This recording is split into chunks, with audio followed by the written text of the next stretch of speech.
ThatSo Random. Plots of 1980s movies if their protagonists had been people of color. By Carlos Greaves for the Daily Post. Back to the Future.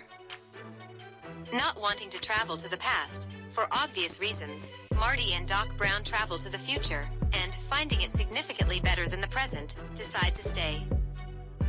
E.T., the extraterrestrial. As Cambodian refugees themselves, Elliot and his family are able to walk E.T. through the asylum process.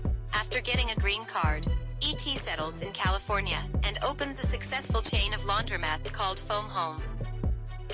The Breakfast Club. The 5 Shermer High School students attend all-day detention they receive that year, a rate of disciplinary action far exceeding that of their white peers. 35 years later, the Shermer 5, as they come to be known, are discussed at length in an episode of the podcast Nice White Parents. Ferris Bueller's Day Off. In the words of Ferris Bueller's, or, rather, Ferris Bueller's parents, they weren't born yesterday, and did not come all the way from Senegal so that their son could skip class and wind up addicted to drugs. Ferris attends school that day, and every other day, until he graduates high school as valedictorian, goes to Yale, and becomes a dermatologist. His parents are still disappointed that he didn't become a cardiologist. Footloose. The same plot but with better dancing. The Shining.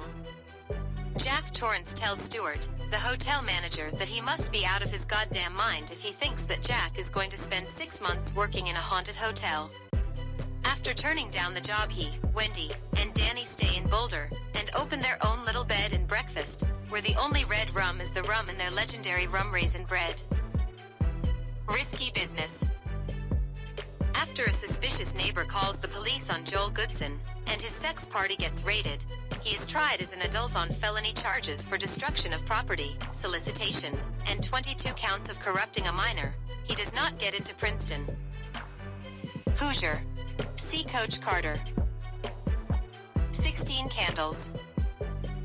Rather than ridicule him, Sam and her friends bond with Long Duck Dong over their shared experience as immigrants. At the end of the film, Long throws Sam a surprise quinceañera, and wows the guests with his shockingly suave Latin dance moves. The Karate Kid. Daniel, a black kid raised in Newark in the 80s, does not need to learn karate in order to kick the ass of every single member of the Cobra Kai dojo, including the sensei. Raiders of the Lost Ark. Indiana Jones steals artifacts from American museums and returns them to their rightful countries of origin. Caddyshack. People of color would not have agreed to make this film. That's why I'm not wearing a mask.